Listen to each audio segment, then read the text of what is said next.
Happy Monday, fun day. Welcome into Let's Bet It. Week 2 for us, and what a weekend it was. Week 1 of NFL football, boom, done, except for the one game tonight. Week 2 of college football, boom, done. And guess what? Let's Bet It team went 8-1 on our college football bets this weekend. So we're feeling pretty good heading into week 3 of college football. Lauren Jbara, Jared Smith, how was your weekend? How you feeling after we're wrapping up here week 1 of NFL? Oh, it felt great to get that week in the books because the first week is really tough, especially in the NFL. Shout out Alex Glaze. He went 3-0 from Friday's picks. You went 3-0 all with unders. I know. They say to never bet the under. But you know what? If you want to live a long life and be stress-free, don't bet the under. No, you're going to be stressed no matter what you bet. The one loser we gave out was Iowa State, and I will take full blame for that because you guys tried to warn me to take Iowa State in that game, but I was too stubborn. But I learned my lesson. We still went 2-1 though, 8-1 week, very good week. Excited to see what we can do in college football again this week. But overall, the NFL, I missed the NFL Sundays. I had my little routine in the morning, workout, lunch, and then I didn't move for about 12 hours, and it felt good. I know. I saw your post in the morning on Instagram that you did like a bike ride, and you said this is my only human interaction for the entire day. So I'm glad that you got at least a little bit of human interaction on Sunday before plopping on the couch and not moving the entire day. All right, we got a pretty big show today. Football is back. First Monday night football game of the season happening tonight. We have a college football recap of everything that happened on Saturday. NFL yesterday, what we learned, maybe a little bit of an overreaction Monday heading into today. We have our Monday Night Football picks and the Pickswise play of the day. So without further ado, let's get right to it. Let's bet it. I want to go over first, before we talk about NFL, college football. We had 9 bets. We won 8 of them. Go over yours first, what you liked, what you didn't like, and what stood out to you on Saturday about college football week 2. Yeah, I think Iowa's the real deal. They've definitely played 2 games against teams that I think we thought maybe were a little bit better. Everyone thought Indiana was pretty high, especially on the quarterback coming in, and they laid an egg week 1. And I thought Iowa State, same issues for them. So I'll be curious to see if Iowa can continue this momentum. The defense is legit, and the Big Ten plays this very different brand of football than everybody else does in the conference. I thought the game that stood out, was your underpick in that Oregon-Ohio State game. And I think Ohio State, as much as I'm worried about them defensively, I think they showed that they're a little bit immature on offense still. And despite the fact that they've got an unbelievable amount of talent, top to bottom, maybe CJ Stroud, maybe the play calling isn't quite as good as it was last year, and the defense especially, I think, is going to struggle. I was happy with the 2 victories that we had. That Wyoming game was crazy, but I do believe we were on the right side of the market there. They had a monster lead, blew it late, came back to cover in one of those sweat fests, and then the over in UNC and Georgia State. North Carolina's offense is still pretty good. I know that they didn't show much week 1 at Virginia Tech, but they got their engines revved. They definitely scored over 50. I forget exactly what the final total was. I lost track once it went over the game total. But they dropped the 50 burger against Georgia State. And Georgia State was pretty good too. They did enough to get us there with that total. So I definitely think there's some things to digest this week. It wasn't a very impactful week in college football. Not a lot of top 25 games, ranked versus ranked. I think that Iowa State game was the only ranked versus ranked. We'll get a better glimpse of some of these teams as they move forward. Yeah, I think the biggest thing to me, obviously I'm a Michigan fan, but seeing Ohio State lose, that was like the most important thing to me because, you know what, it's fine. But it was actually incredible watching that game because Oregon's offense, they were like 3 to 4 steps ahead of Ohio State's defense the entire game. And they played with like unbelievable speed. So a game that no one was expecting to happen. I mean, the spread was 14.5, I think, is what it closed at.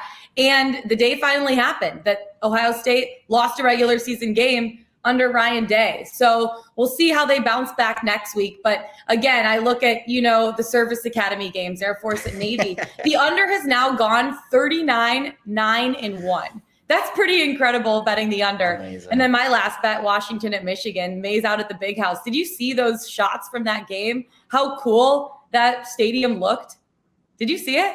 I mean, if you want to get into a Big Ten shouting match about stadiums, just wait till you see the whiteout this Saturday night for Penn State Auburn. And then we'll go from there. I'll give you another nugget because I saw this and I knew you would enjoy this. So that Air Force Navy total, it moved down 5 points. You were all over the under. So now when a game is played between 2 armed forces team, you gave the overall over under total. But how about this? when it decreases, when the total decreases by 2 points, the under is 17-0 since 05. Wow. It hasn't lost. So, I guess looking into the future, when we get Army Navy, if that total drops, and you would assume that it does, the under has not lost in those situations since 2005, 17-0. So nice call there. That's pretty incredible. Yeah, we'll keep that in mind heading into the coming weeks here. All right. Now that we broke down some college football, I want to get into yesterday because that's what everyone's been talking about. There's a little bit of overreaction today looking at the sports books. Week 1, winners and losers. What were your wins and losses of Sunday, and what did you learn? What stands out to you from yesterday? Because I know you didn't leave the couch the entire day. No, I was tracking a lot of craziness. So we did pretty well. I was a little nervous. It was my first time in the Super Contest, which is the most prestigious, capping contest out there. We did 3-1-1, which isn't bad. We got very fortunate with the Jets line that we got 5. And you get a half point for a push. So that was kind of could have gone either way. The Jets had that 2-point conversion late. It obviously, if they would have got it, we would have covered it. But we get the push there. So I don't want to say I was wrong about that game, but I wasn't right either. So we'll just leave that as a neutral. The game that I was wrong about, we'll get that out of the way first. Yeah. The Pats are not quite there yet. I think they're better under Mac Jones, but I don't think they're there yet. And I probably was a week or 2 weeks too early on laying points with New England. The proper play there was Miami. They made the plays late to win that game, and they deserve to win that game on the road and get a big road win for Tua as they start fresh in that division. The ones I was right, I felt really good about my Broncos handicap, and the Giants were absolutely dreadful. And that was more a fate of the Giants than it was a back of the Broncos. But Teddy Bridgewater, how about this? 22-3 against the spread now on the road in his career. I mean, Teddy Bridgewater just covers numbers. That's just what he does. Texans, are the Texans the best team in the NFL? No, obviously not. But they look pretty good yesterday. Home divisional dogs. 76% cover rate heading into this year in week 1. That number will improve as the only home divisional dog wins outright yesterday. And our other pick, the Browns, I was waiting for them to blow that cover. I was waiting for them to blow that cover. I mean, you saw it happen. You saw it coming from a mile away, to be honest with you. Once the punter dropped the snap, I was like, this one's going to hurt. This one's going to hurt. But they hold on to cover. I think the Browns deserve to cover that game. And I think, obviously Kansas City deserved to win it because they made some plays late. But the Browns were in that game, and I think Cleveland's going to be pretty good this year. So certainly something to keep an eye on. I'll finish with this. Underdogs 11-4 against the spread yesterday. That's the best week 1 rate since 2003. And the rookies really struggled. 0-3 straight up. 0-3 against the spread. Rookie quarterbacks. That's something to keep in mind too as we move forward. Yeah, I'll just say that I had my first ever Jbara lay, which I thought I was feeling really good about it. And then you head into Sunday, and I was dead freaking wrong. And I don't know if I'm ever going to do a Jbara again. Maybe we'll take a week off and get back into it come week 3. We want Jbara. You know what? I know I had Washington money line and I had Jets money line, and at least you didn't go 1-1. It's better to go 0-2 than 1-1 in a parlay. Then you know you were wrong and you move on with it, right? And then you just move on. Well, can I tell you something I did like watching the Chargers, and also Justin Herbert is my fantasy quarterback, but he picked up right where he left off last season. And he opened the season with 337 passing yards, 1 touchdown, and Keenan Allen also looked really good too, 9 catches for 100 yards. So I'm looking forward to seeing what the Chargers are going to bring this season. But the Jets, I don't think I'm ever going to, no offense to you and your team, but I don't think I'm ever going to bet on them again because they just broke my heart. We'll see. Maybe not week 2, but maybe come week 3, we'll get back into it, get back on the saddle. You know what? When you fall off a horse, I think the saying is you just get back on. And so maybe we'll do that, but maybe not week 2. So I was angry at my Jet. I was screaming. Like I was screaming at the TV yesterday during that game, like screaming. I wish we had like a fly on the wall cam at your house because I feel like it's very exciting to watch you watch football. I don't know if people know this, but Jared has this setup at his house of 4 TVs set up in his living room. He's basically just eating wings and popcorn all day, just watching like 4 games. I don't even know. Honestly, the only thing you're missing is like a ticker. You need like a ticker above all the TVs. I do. To have all of I used to have like an odds thing that I put on a screen. There's like a Roku channel that has like an odds put up, but it's delayed too much, so it's better to just use your computer. But it's a lifestyle choice, Lauren. It is a lifestyle choice. Oh, lifestyle, baby. I love it. All right. let's talk a little bit about the Steelers-Bills game, because the spread was at 6.5 and moved towards Pitt yesterday and closed at -6. And I know you said you stayed away from this one, but you look at the Steelers, and I just feel like people didn't expect a lot from them heading into this season. What did you see from them? And why did you stay away from this game in general? Well, I do think laying a lot of points in week one is tough. And, because you really don't know the aggression level of these teams. For example, not to beat the dead horse with the Jets and the Panthers game, but, Matt Rule punted from the 33-yard line in that game, from the Jets' 33-yard line. And, you don't know that that's going to be the vibe of a game going in. So it's good to get a good gauge of these teams in week one before you go lay a big number. But I do think the line movement was an indicator yesterday. We woke up in the morning on Sunday and the line was 6, and we went to bed Saturday night and it was 6.5. But if you look at the box score in this game, Pittsburgh doesn't really, the numbers didn't really jump out at you. They got outgained by a significant margin, 371 to 252. They scored a touchdown on special teams. And that is a tough thing to rely on going forward. Pittsburgh's offense didn't move it a whole lot. Buffalo moved it pretty well. I know they were behind and they had to throw it a bunch. But I do think it was that, I don't want to call it a fluky play, but a block punt return for a touchdown is not something that happens in the NFL very often. So I do think that is, a little bit of an indicator that maybe the move for Pittsburgh might be a little bit of an overreaction because their offense didn't move it that well and they struggled to stop Buffalo at times too. So I would be interested to see how the Steelers play in week 2 after what was, I don't want to call it a lucky win, but certainly some fortunate things bounced their way in that game. Yeah, speaking of a lot of overreactions, we're calling this Overreaction Monday because there's a lot of movement after week 1. We probably see more movement today than we'll see heading into the rest of the season. But what stands out to you? Because I know you had a few written down. And I also want to talk about the Packers and Saints game as well, because that was a shock to everybody. So when you're looking at the movement, what are you focusing on? And why do we see so much of it, especially the Monday after the first week of the NFL season? Yeah, market overreaction Monday. It'll be a theme on this show a lot. And you do get it a lot in week 1 because it's our first real look. And it's hard to really judge what you saw in the preseason because teams kind of come out differently. For example, Dak Prescott didn't play in the preseason. So everyone was really down on him heading into week 1, and look what he did. He threw for 1,000,000 yards. So I think when you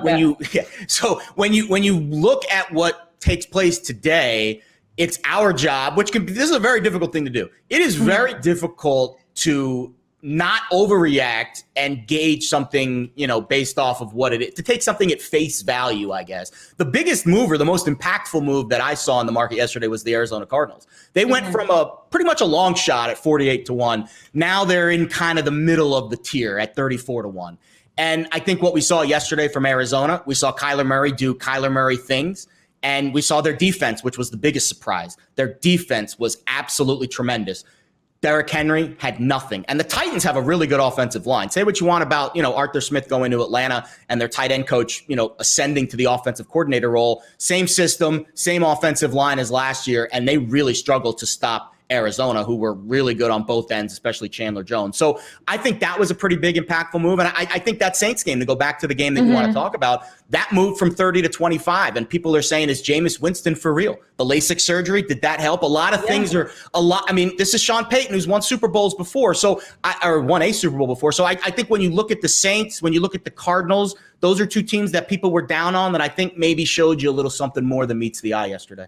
I mean, Jameis Winston was firing on all cylinders, and I don't think anyone heading into this game expected that. Everyone looked at the Packers, and they're like, Aaron Rodgers, reigning MVP, they're going to absolutely crush. And the fact that, the Saints weren't even playing at home, they were playing in Jacksonville, that's a lot of adversity to fight through in week 1 against a strong Packers team, and to come out and do what they did, it was so much fun to watch. Another one I want to talk about, the Eagles, up from plus 8,500 to plus 7,000. Are they better than people think, or are the Falcons just that bad? Because the Eagles, I think they're going to surprise us. They controlled the line of scrimmage on both sides of the ball, and their O-line looked great. I mean, Jalen Hurts was hit just once and sacked once, a year removed from an O-line that allowed 65 sacks last season. So do you think they're that much more improved this season, or do you think the Falcons are just that bad? It's a good valid point, but I think the Falcons were the lowest scoring team yesterday. I might be wrong about that, but they only scored 6 points. I think they were the lowest scoring team yesterday. And even a team like Detroit moved it. even Jacksonville towards the end of that game moved it a little bit, scored a late touchdown. And I think Atlanta's got some good weapons. And one thing, Jacksonville and Detroit, they don't have the best quarterbacks in the world. Matt Ryan, say what you want, is still a pretty good quarterback. They've got some weapons on that team. So Calvin Ridley's really good, and the young tight end Pitts. So I think I was impressed by Philly yesterday. I really was. And again, we're going to talk about this metric a lot this year, net yards per play. And Philly was one of the better teams yesterday in that category. In fact, if you look at the top 5 in the standings of net yards per play, it's the 4 teams from the NFC West and the Eagles, which kind of paints the story, I think, of who were the best teams yesterday. All 4 NFC West teams are 1-0, and I think the Eagles look pretty good. Hurts looked pretty good. Again, I know we don't want to overreact in week 1, but it's really hard not to at least take stock in what we saw yesterday. Yeah, absolutely. And we have a note from Jack, our producer. The Packers were the lowest scoring team. Yes, thank you, Jack. 3 with Aaron Rodgers. How can you forget about the Packers only scoring 3 points yesterday? It's actually crazy. So talking about, your favorite new team quarterback. I mean, there's guys like Stafford, Mack, Lawrence, Wilson, Winston, etc. Who stands out to you as the best quarterback of their new team after week 1? I can tell you who it's not. It's not Andy Dalton. It's definitely not Andy Dalton. Isn't it ironic that the Bears? Does Justin Fields get the start then next week? Like, who do you think gets the start next week? Come week 2. Justin Fields scored the first touchdown of the game for the Bears. Isn't that that's just so ironic? But I think in general, when you look at this team top to bottom, the Stafford, if he's healthy, that Rams team is really, really good. Mm-hmm. So I would put him near the top of the list of the new quarterback, list. I don't want to. How can you not say Jameis Winston? He threw for 5 touchdowns and no interceptions, and he destroyed the Packers after facing the adversity of Hurricane Ida. How can you not say him? I mean, he was kind of on the team last year. Or he was on the team last year. He didn't play a whole lot, but he was on the team last year. So I don't know if that fits into the category. But sure, in terms of new starting quarterbacks, he is a new starting quarterback. I was more impressed yesterday with the Saints defense than anything else. I know Jameis Winston was really good, but to shut down Aaron Rodgers in that way, that was really impressive what that Saints defense did. I know Lattimore was going through a lot of that contract talk over the last couple weeks, their star D-back, and he played really well. So I think there's a lot of it's really hard to say that Aaron Rodgers is going to be that bad this year. So I don't know if that Saints performance will be looked at the same way when we get towards the end of the rainbow here. But I was really impressed with Matt Stafford last night. The Rams finally look like they have an identity, and they're not a running team. Maybe last year with Goff they were. They are a spread it out, throw the ball down the field type of team. They've got weapons on the outside, and their defense wasn't great. I know they had some interesting moments against Andy Dalton and company, but they gave up some yards yesterday.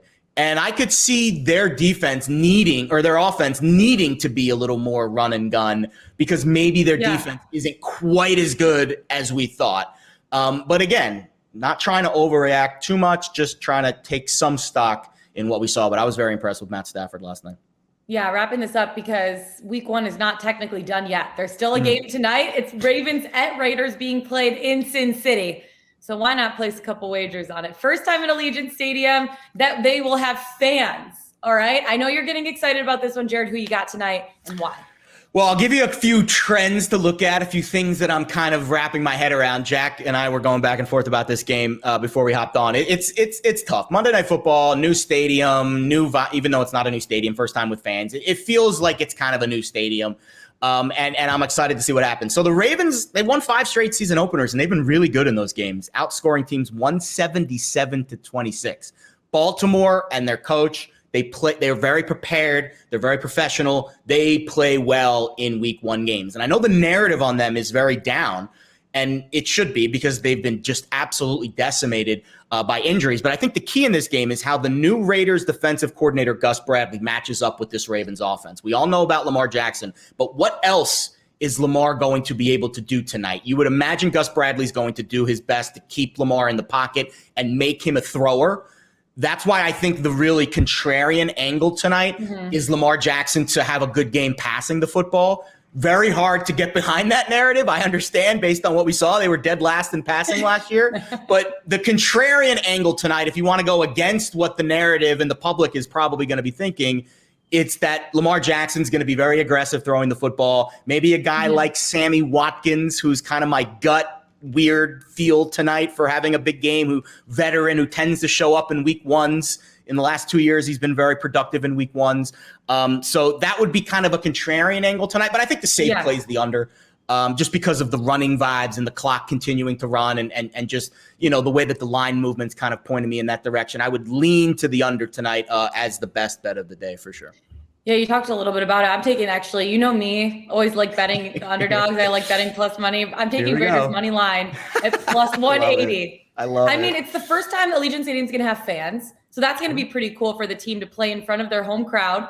And the Ravens are coming into this matchup scrambling for answers for their ground attack after a ton of injuries. I mean, you just talked a little bit about it. So I just feel like, and I know people don't talk a lot about this, but atmosphere really changes the game, in my opinion. And having fans at Allegiant for the first time, week one, I mean, guys are already fired up for week one in general, and then having a packed stadium at the same time, I think that it could bode well for the Raiders to have success coming into tonight's game. I mean, we'll see, but I'm really looking forward to seeing what they're able to do. And me, I always like betting the underdog.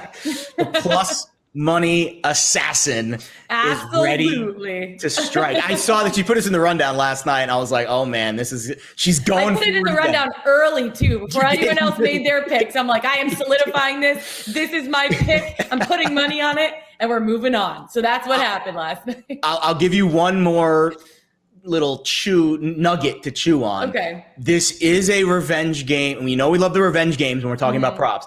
This is a revenge game for Darren Waller. He was cut by the Ravens, claimed by the Raiders off Baltimore's practice squad a couple of years ago. And he led, I don't know if he led the league in tight end receptions last year. I'm assuming he did because he broke a single season Raiders receptions mark. The most receptions ever in the history of one season of the Oakland, now Vegas Raiders, I guess LA Raiders too, was Darren Waller last year.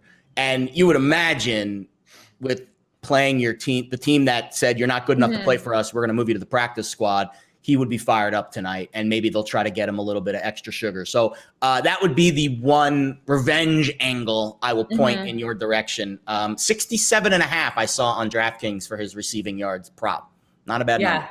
Yeah, not a bad number at all. Absolutely. All right, let's head into our Pickswise play of the day. At the end of every show, we give our picks, but I want to start first with the Pickswise play of the day from the site/app.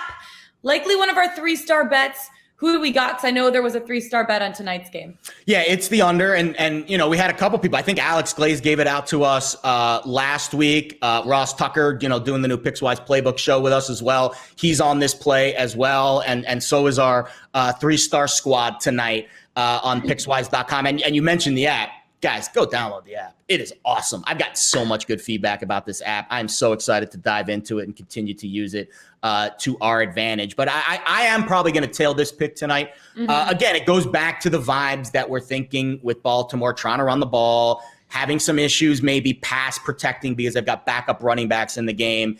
And you would imagine Gus Bradley's going to be an upgrade defensively, the new defensive coordinator for the Raiders. You would imagine that is going to be an upgrade. Yannick Ngakoue, that's the guy that the Raiders got in the offseason who you would expect to be kind of shadowing Lamar Jackson in some way tonight. But the under 50.5 is the Pickswise 3-star play of the day. I love that. And I'm actually putting some money on that too. After I read it, I was like, yep, I'm getting in on this. And that was what I was going to say is my play of the day for today. But I'm also going to throw a prop out there. Derek Carr over 34.5 total pass attempts, because this line it simply seems low to me. I feel like he should eclipse 34.5 on this one. I mean, you look back to his 2020 season, he completed 67% of his passes, 4,103 yards, 27 passing touchdowns. And he did a really good job of keeping the ball away from his opponents. He only threw 9 interceptions on the entire year last season. So I feel like this is a safe one too. The over 34.5 total pass attempts Derek Carr. That's going to be my play of the day. Do you have any other play of the days you want to touch on? Well, again, it goes back to what we did. We gave out 3 college football plays on Friday, and the one play of the day was the one loser. So I do find it hard to pick plays of the day, but I know for the spirit of the show, I will do that. And I'll mention this too on your Derek Carr play. I don't know for sure. We'll have to check later, but Josh Jacobs, there's some, question about him playing tonight. And if he doesn't play, you would imagine that the Raiders do lean on the passing game more. But again, check the rosters and check the lineups, the inactives before the game. So I went back and forth between the Watkins play and the Waller play. I think for the sake of having fun, I kind of get good vibes from Sammy Watkins. I like having some tonight. fun. I get good vibes from Sammy Watkins tonight. Yeah. Over 39.5 receiving yards. So week ones. Last year now I know Patrick Mahomes was his quarterback the last 2 years. I know. I get it. 9 for 82 with a touchdown in week 1 last year. And then 2 years ago, he had 198 yards and 3 touchdowns in week 1. He does seem to have that ability to show up in week 1. He's a veteran. So we'll go Sammy Watkins just for fun. Again, don't go crazy with this one. Don't go nuts, but I'll just to have some fun. Sammy Watkins over 39.5 receiving yards tonight. The veteran shows up big for the Ravens. Why not? I absolutely love it. We'll see what happens tonight. And before we wrap up, I know it's been a football-heavy show, but just a little congratulations to Medvedev last night, winning the Grand Slam, the U.S. Open against Djokovic. So pretty exciting match to watch. I know I was kind of bouncing back and forth, obviously watching all the football games, but the U.S. Open, pretty cool to see him defeat Djokovic, one of the greatest of all time. All right, that's it for us today. Monday Fun Day. We are wrapping up. Find us on the Pickswise YouTube channel. Go to Pickswise.com. Follow us on Twitter. Jared Smith, Lauren Jbara. Best of luck tonight. We'll see you again tomorrow morning. Let's get it. Let's bet it.